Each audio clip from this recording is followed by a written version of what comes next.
দেব বলছি। দেখছেন কলকাতার 3 প্রাচীনতম গির্জা।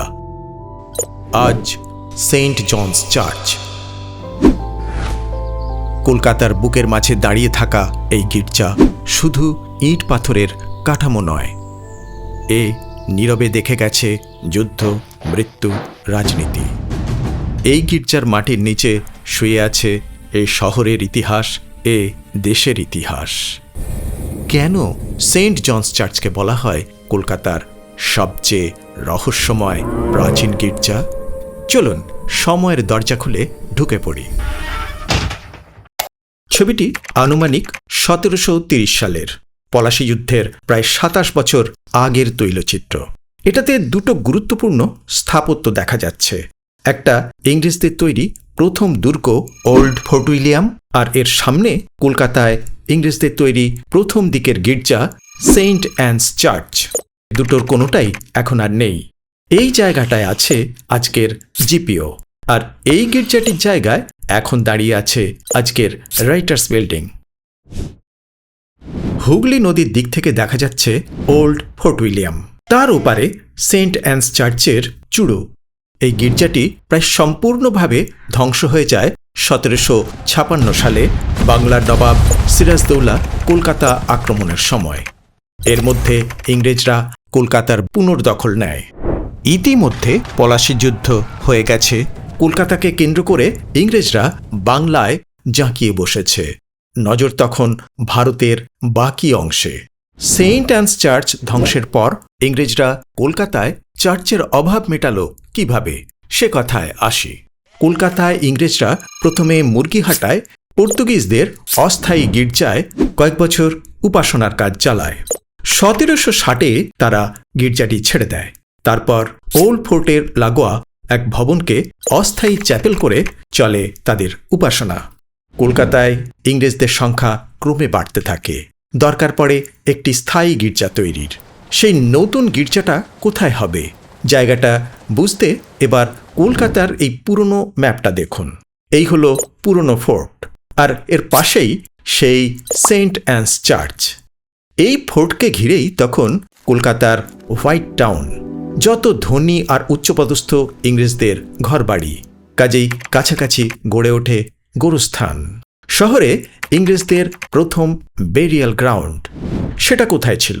ম্যাপে আরও দক্ষিণ দিকে এই সেই গোরস্থান, বেরিয়াল গ্রাউন্ড। তার পাশেই কোম্পানির গান পাউডার ম্যাগাজিন, বারুদঘর। ঠিক হলো ওই বারুদ গুদামের স্থানই হবে নতুন চার্চটি। কিন্তু ওই জায়গাটি ততদিনে নিলামে কিনে নিয়েছেন শোভাবাজার রাজবাড়ির রাজা নবকৃষ্ণদেব। তার কাছ থেকে অবশেষে পাওয়া যায় জায়গাটি। সেন্ট জনস চার্চ আনুষ্ঠানিক উদ্বোধন 1787, 24 জুন। লন্ডনের সেন্ট স্টিফেন চার্চ ওয়ালব্রুকের আদলে তৈরি হয় বিভিন্ন মানুষের দানে এবং কিছুটা লটারি করে তোলা টাকায়। ডিজাইনে গির্জাটি ছিল পশ্চিমমুখী, অথচ ওই পশ্চিম দিকেই রয়েছে সেই পুরনো গোরস্থানটি। ইস্ট ইন্ডিয়া কোম্পানি কবরগুলি তুলে দেওয়ার সিদ্ধান্ত নেয়। বিশেষ করে পশ্চিম ও দক্ষিণ পশ্চিম অংশের কবরগুলি তুলে সাফ করে দেওয়া হয়। সমস্ত কবর তখন তুলে সাফ করে দেওয়া হলেও এখনও তার কয়েকটা টিকে আছে। তার মধ্যে সবচেয়ে উল্লেখযোগ্য জোব চার্নক মোসেলিয়াম। তার কবরের সামনে খেয়াল করে দেখুন, চারদিকে অন্য অনেকগুলো ফলক সাজানো আছে। এগুলির কবর সাফ করে দিলেও পুরনো সেই গোরস্থানের ফলকগুলিকে সাজিয়ে রাখা হয়েছে এইভাবে।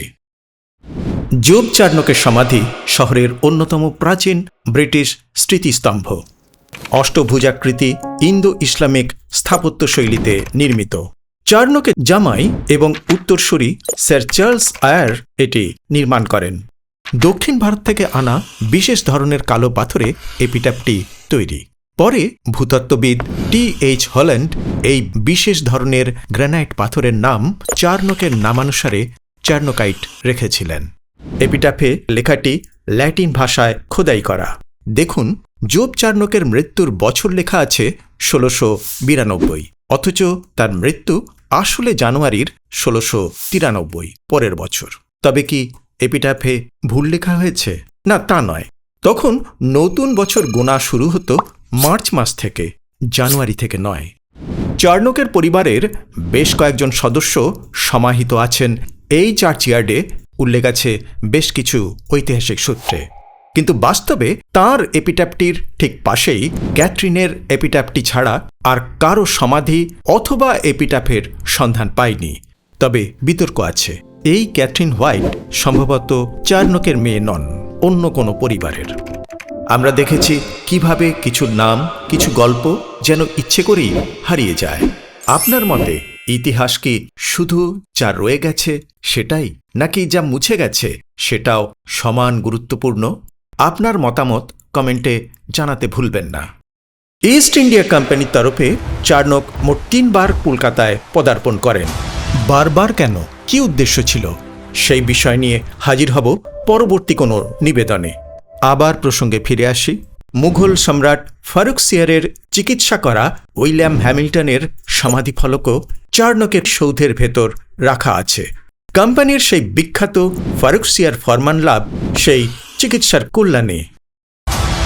রয়্যাল নেভির ভাইস অ্যাডমিরাল চার্লস ওয়াটসন ভারতের ব্রিটিশ উপনিবেশিক ইতিহাসে, বিশেষ করে সিরাজদৌল্লার কাছ থেকে কলকাতা পুনরুদ্ধারের সময় একটি গুরুত্বপূর্ণ ভূমিকা পালন করেছিলেন। তখন ওয়াটসন রবার্ট ক্লাইভের সঙ্গে শহরটি মুক্ত করার জন্য মাদ্রাজ থেকে যাত্রা করেন। এই সামরিক অভিযানে তার প্রচেষ্টা ব্রিটিশদের সাফল্যের জন্য অত্যন্ত গুরুত্বপূর্ণ ছিল। কিন্তু দুঃখজনকভাবে ওয়াটসন আর অল্প কিছুদিনের পরেই মারা যান এবং তাকে সেন্ট জনস চার্চের বর্তমান প্রাঙ্গণে সমাহিত করা হয়। ওয়াটসনের স্মৃতিস্তম্ভটি গির্জা নির্মাণের পরেও টিকে থাকা কয়েকটি স্মৃতিস্তম্ভের মধ্যে অন্যতম।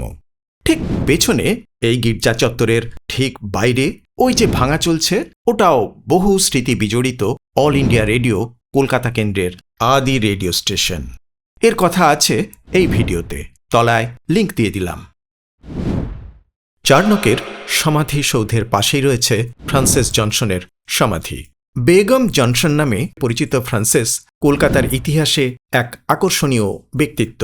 তিনি ভারতেই বেড়ে উঠেছিলেন আর এখানেই তার পুরো জীবন কাটানোর সিদ্ধান্ত নেন। একাধিক বিয়ে আর উল্লেখযোগ্য সামাজিক প্রতিপত্তি তার জীবনচিত্রকে রঙিন করে তুলেছিল। ওয়ারেন হেস্টিংস, লর্ড কর্নওয়ালিস এবং আর্থার ওয়েলেসলির মতো বিশিষ্ট ব্যক্তিদের আতিথ্য দিতেন। তৈরি করেছিলেন প্রভাবশালী বন্ধুদের একটি বিশাল বৃত্ত। বাংলার নবাব সিরাজদৌল্লার মা আমিনা বেগমের সঙ্গে ঘনিষ্ঠ বন্ধুত্বের কারণে ফ্রান্সিস বেগম উপাধিটি অর্জন করেন। 1812 সালের 3রা ফেব্রুয়ারি 87 বছর বয়সে তিনি মারা যান। না, পারলাম না, একটা পর্বেই সেন্ট জনস চার্চের এত কথা ধরাতে পারলাম না। আসলে সেন্ট জনস চার্চের এক একটা অংশে এত এত চমকপ্রদ সব গল্প ছড়ানো, তারই কিছু বাছাই নিয়ে শুরু করতে যাচ্ছে নতুন ধারাবাহিক সেন্ট জনস চার্চের গল্প ভাণ্ডার। ফলো করুন, সাবস্ক্রাইব করুন DJPV। আমি দেব, দেখছিলেন কলকাতার 3 প্রাচীনতম গির্জা অন্তিম পর্ব। পরের ভিডিওতে আবার দেখা হচ্ছে। নমস্কার। 300 বছর ধরে কলকাতার ইতিহাসের নীরব সাক্ষী এই 3টি চার্চ। কিন্তু জানেন কি, তার মধ্যে 2টো দাঁড়িয়ে রয়েছে ঠিক যেন মৃত্যুপুরীর মাঝে। কোথায়, কেন? মৃত্যুপুরী কেন? আসলে এই 3 গির্জার মধ্যে 2টি গড়ে উঠেছে বলা যায় গোরস্থানের ওপর। কোন 2টি? Armenian church, saint John's church.